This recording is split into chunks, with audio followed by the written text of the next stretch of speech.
look how close Coulthard is now, and he's not close enough to have a go up the inside into Lise, but he really is just homing straight in, another 7/10 of a second faster. And Häkkinen now, easily the fastest man on the racetrack, back there in third. The McLaren is working beautifully. Just watch him. Coulthard can get the nose of that McLaren exactly where he wants to. The McLarens are faster than the Ferraris at this stage of the race. Just half a second in it then on lap 32. We're not even at half distance yet, and already we're approaching a battle for the lead. Now what's going to happen, look, and Coulthard again, he appears to have a much better car under braking into that hairpin, so if he can stay close enough, just like with Barrichello, he's going to be able to get past Michael Schumacher. If he can't clear Schumacher quickly, what's going to happen here is Häkkinen's going to cruise up on the back of both of them. Coulthard had a slightly shorter stop than the others. I don't know whether they put a slightly less fuel in, whether he's got to go for a shorter middle stint, or whether it was just absolutely clockwork for that particular stop. Now, Nigel Mansell always used to say, when you catch a car like this, what you've got to do is attack straight away, as we watch Mazzacani just losing control. Mazzacani was down in 19th place and going off at very high speed and making a very light, well, not too bad an impact with the tyre barrier. Shouldn't be too much damage to him after that. But Nigel Mansell always used to say, when you catch a car, what you have to do is attack it immediately. And Coulthard has now caught Schumacher. Is he going to attack immediately? Well, he's going to try, but he's still got the same old problem of getting through 1, 2 and 3 in the dirty air of that Ferrari, and especially on highish downforce circuits like this. You know, a Formula 1 car punches a pretty big hole in the air, and all of that turbulent. But look, Coulthard appears to have good speed in the middle. Again, could come to the white line. Can he pick up a bit of slipstream now? He's just about close enough. Yes, he is homing in, and Michael Schumacher knows it, and he goes to the inside. Now we know Coulthard's better under braking, and he tries to go around the outside. Oh, don't get too close to him, Dave, for goodness sake, you'll be popped up in the air. But Coulthard, he knows he's got to show Michael Schumacher some muscle. But as I said earlier on in this race, Schumacher doesn't need to win this race. David Coulthard does. That's absolutely true, and Michael Schumacher needs to be shown a little bit of strength, as you say. It's absolutely essential with Schumacher that you have a little element of fear, because he really seems to fear nobody. He walks around this paddock with such an enormous air of confidence. He swaggers around. He's the best driver in Formula 1. Everyone keeps telling him that. And David Coulthard is really on a roll. His confidence, his momentum have been growing throughout the second part of this season, and he really needs to make a move. Let's have another look, Martin. Yes, let's have another look. And there was not a lot of point in trying to squeeze Michael Schumacher at that point. It could have ended up in tears, that one with a broken wishbone. But there's another view of it, and David really saying, hey, I'm coming after you. But I think he was pushing his luck, and he was yes, do that one more time, he says. And well, other gestures. I'm gesture, pretty impressed that Coulthard's got the presence of mind to be thinking about that as he's going around the outside trying to take the lead of the French Grand Prix. But there you go. But as advertised, it's Mika Häkkinen that's now cruising up into the picture, just 0.4 of a second behind Coulthard. And Coulthard seems to have lost just a little bit of ground as a result of that. He's obviously taking stock and just having a bit of a think about where the best place to get Michael Schumacher is. Certainly on the evidence of what we saw on lap 33, under braking for the Adelaide hairpin is going to be the best place. But also a surprise move could do well. I think Schumacher will now be expecting that move possibly into the hairpin, as we turn back and look at this battle for 6th, 7th and 8th place, still raging as it has from lap 1 between Trulli, Frentzen and Ralf Schumacher. And it's in that order: Trulli 6th, Frentzen 7th, Ralf 8th and Jensen Button still holding on in 9th place. Terrific scrap here for 6th place between the two Jordans and the two Williamses, and really this is the battle for the best of the rest in a way. Jordan were 3rd in the Constructors' Championship last year, desperately want to hold on to it again, particularly with the news this weekend. They're going to have Works Honda engines for the next 5 years. There's an enormous wave of confidence at Jordan. At the moment they're languishing down in 5th place in the World Championship, and today they need some big points to get themselves back up where they feel they should be, which is 3rd in the Constructors. And at the moment it's Benetton who are currently 3rd place. Yes, Jordan were in a catch-22. They don't have a technical director. Mike Gascoigne's off to Benetton, which is soon to be called Renault, and they didn't have a works engine. You need one to attract the other, and they had neither, and they really were in trouble. So that Honda news is really a lifesaver for Eddie Jordan and his team. And very bad news, of course, for British American Racing, because it means they'll be sharing what they previously thought was an exclusive engine. But of course there will be Honda technicians working at the BAR factory as we rejoin the battle for the lead. Coulthard has gathered his breath, he's had a bit of a think about it, and he's on the attack again. probably got his gloves off so he can make more clear signs next time, but it's rather silly making signs at other drivers. If they look in their mirrors, all they can see mostly is their own rear tyres and own rear wing.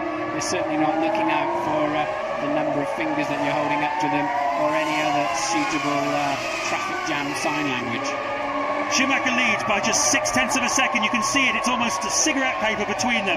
David Coulthard, and then third place is Mika Häkkinen, fourth Rubens Barrichello, fifth still Jacques Villeneuve, sixth Trulli, seventh Frentzen, eighth is Ralf Schumacher, ninth is Button, and 10th is Fisichella. But this is the story of the race, and just look how close they are. Now this is the chance for Coulthard. This is his chance, because I don't think Michael is going to clear that, what I think is a Sauber in front of him before turn 3. He's not going to clear that before. Will he catch him in turn 3?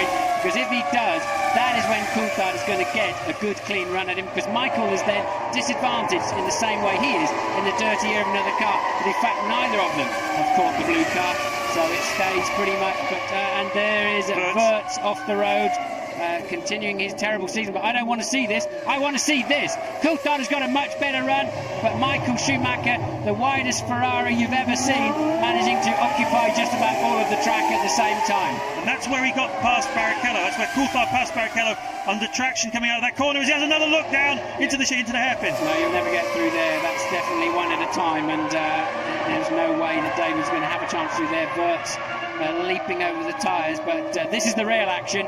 The two McLarens now really harrowing Michael Schumacher. He simply doesn't have the speed, and that's Wirtz trying the Trulli trick, and look, that's a bit pathetic, isn't it?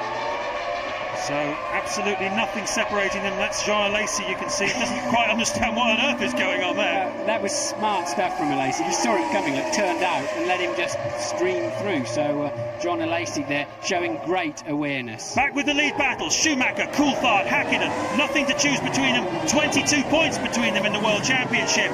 But today is the day when McLaren have to work as a team. They have to get a 1-2 finish ahead of Michael Schumacher. And how are they going to do it? As we work lap 38 of this race, we've just passed the halfway stage. Schumacher, Coulthard, Häkkinen, Barrichello being dropped now, 3.8 seconds behind. No, I don't agree with you, James. Barrichello is now lapping 1.4 seconds faster than Michael Schumacher, and he's beginning to cruise in. He's just 2.7 seconds behind. There he is in the background, look. So Barrichello has got a second wind in this race. Oh, David, you've got to be closer than that, mate. Otherwise you will be going to be losing at least a nose, if not a front corner. But at least, I don't think he was actually having a go there. He was simply trying to annoy Michael Schumacher. And I think Barrichello is definitely in with a chance of cruising up and making it a foursome. So it's been some time now that Coulthard's been up the gearbox of Michael Schumacher. He's had one serious attempt at passing him. He's had a couple of little looks. But what about Mika Häkkinen in third place? What's he thinking about this? Is he going to start joining the party? He's going to let David have a try?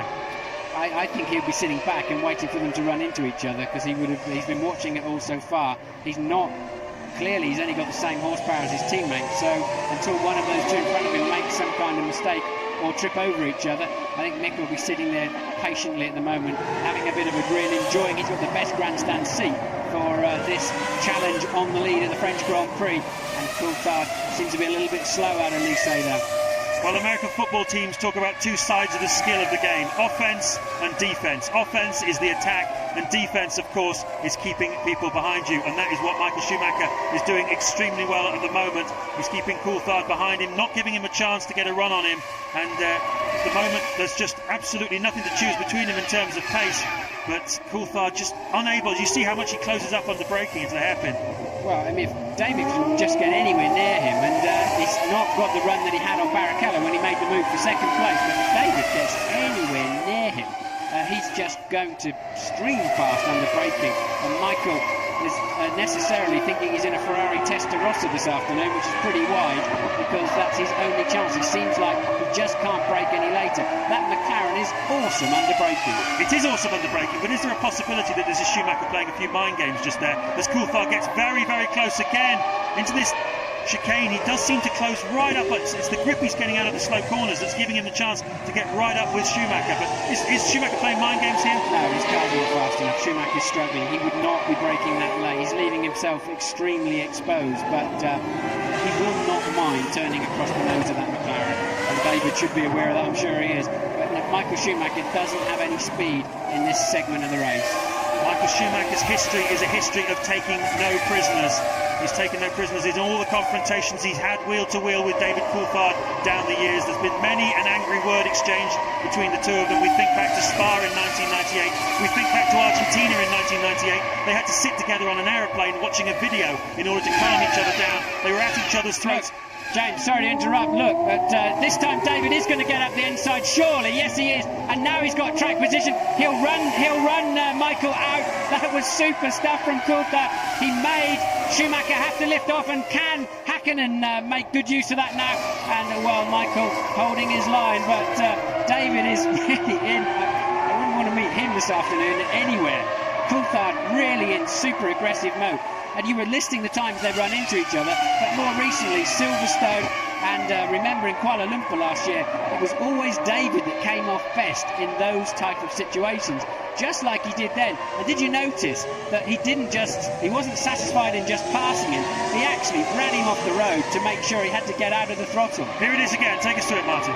So Michael having to cover the outside line, you're not allowed to move twice, Michael knows that, and David also knew that too. And David now thinking, okay, right, you want to play hard with me, tough with me. I'm going to run you to the outside. You're going to have to get off the throttle. And the tyre walls touched on a couple of occasions through there. And I tell you, the Formula 1 cars don't have to look close when you're that in that position. But look, they're touching again.